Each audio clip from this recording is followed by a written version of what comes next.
KGMU धर्मांतरण case की, जिसमें एक और बड़ा खुलासा हो गया है। 17 दिसंबर को ही पीड़िता ने शिकायत की थी। ये बात अब सामने आ रही है और उसे दबाकर रखा गया। तो बड़ी खबर है यूनिवर्सिटी का किस तरीके से यहां पर उसकी सहभागिता यहां पर दिखती है। 17 दिसंबर को पीड़िता ने शिकायत की थी, जैसा कि सूत्र बता रहे हैं। 5 दिन तक एचओडी ने इस पूरे मामले को दबाए रखा था। एफआईआर होने तक केजीएमयू ने कोई भी कार्रवाई नहीं की, यह बात सामने आ रही है। केजीएमयू प्रशासन पर आरोपी को संरक्षण देने का शक है और आरोपी के खिलाफ पहले भी शिकायतें आने का दावा किया जा रहा है, जिस पर केजीएमयू के बड़े अधिकारियों ने आंखें मूंद रखी थी। मतलब पूरी तरीके से लापरवाही बरती गई।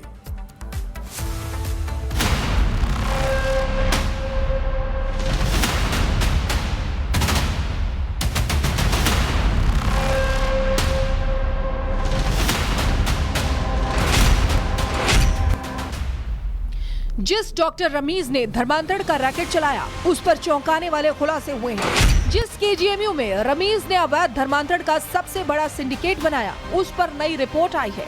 किस तरह से रमीज ने अवैध धर्मांतरण का खेल किया, कैसे हिंदू महिलाओं को मुस्लिम बनाने का नेटवर्क काम करता था, उसमें सूत्रों से बड़ी बात सामने आई है। और वो ये कि जब कोई हिंदू महिला अवैध धर्मांतरण की शिकायत करने जाती थी, तब केजीएमयू का प्रशासन आंखें मूंद लेता था। सूत्रों से जो खबर आई है उसके मुताबिक पीड़िता ने 17 दिसंबर को ही अवैध धर्मांतरण की शिकायत की थी, लेकिन 5 दिन तक एचओडी ने मामले को दबाए रखा। एफआईआर दर्ज होने तक केजीएमयू ने कोई कार्रवाई नहीं की। केजीएमयू प्रशासन पर आरोपी को संरक्षण देने का शक और आरोप लग रहे हैं। यानी पीड़िता की शिकायत के बाद भी 5 दिन तक मामले को दबाए रखा गया। मामला बाहर नहीं आया, डॉक्टर रमीज को संरक्षण दिया गया।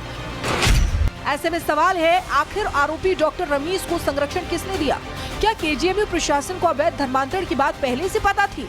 क्या डॉक्टर रमीज के अलावा कई और लोग भी इसमें शामिल हैं? शिकायत के बाद भी 5 दिन तक एचओडी ने मामला क्यों दबाए रखा? आरोपी के खिलाफ जब पहले भी शिकायत हुई तो एक्शन क्यों नहीं हुआ? केजीएमयू प्रशासन को क्या प्रोटोकॉल की जानकारी नहीं थी?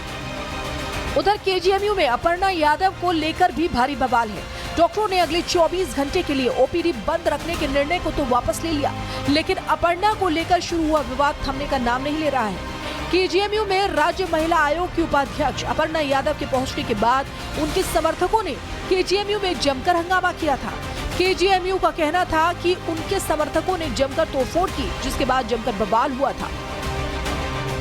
महिला आयोग अब किसी प्रकार से शांत नहीं होगा। उस डॉक्टर को बोला गया कि आप महिला आयोग क्यों गई, किस हैसियत से गई। मैं पूछना चाहती हूँ केजीएमयू के पूरे प्रशासन से, क्या महिला आयोग कॉन्स्टिट्यूशनल बॉडी नहीं है? क्या महिला आयोग जो है इस सरकार और इस संविधान की बनाई हुई नहीं है? क्या महिला आयोग के पास आने के लिए केजीएमयू की वाइस चांसलर या अन्य किसी प्रशासनिक व्यक्ति का एक महिला को सपोर्ट लेना पड़ेगा? केजीएमयू में हुए अवैध धर्मांतरण पर योगी सीधे नजर बनाए हुए हैं। केजीएमयू की कुलपति डॉक्टर सोनिया नित्यानंद ने पहले राज्यपाल आनंदीबेन पटेल से मुलाकात की। इसके बाद वो सीएम योगी से भी मिली। केजीएमयू में कट्टरपंथी गतिविधि की जांच के लिए 7 सदस्यीय फैक्ट फाइंडिंग कमेटी का गठन किया गया है। मामले की जांच एसटीएफ ने शुरू कर दी है। अब हम लोगों ने रिकॉर्ड नहीं मांगे हैं, न हमारा अधिकार है रिकॉर्ड मांगने का। हमने उनको ये जरूर सहयोग दिया है कि अगर कोई भी शिक्षक 1, 2, 10, 20, 50 कोई भी हो जो इस टाइप की गतिविधियों में इन्वॉल्व हो, तो कृपया उसको ढूंढ के निकालें और सख्त से सख्त सजा दें। हम लोग पूरा समर्थन और सहयोग करेंगे। पुलिस अब अवैध धर्मांतरण के मुखिया डॉक्टर रमीज से पूछताछ में जुटी है। फरार होने के बाद डॉक्टर रमीज कहां गया था, किससे मिला, सबके जवाब तलाशे जा रहे हैं। Bureau report, Republic Bharat.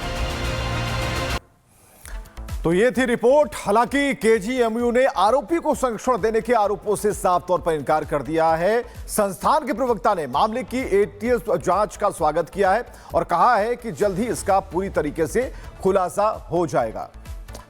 तो उन्होंने इस मामले को दबाकर रखा, सही है ये ठीक नहीं है।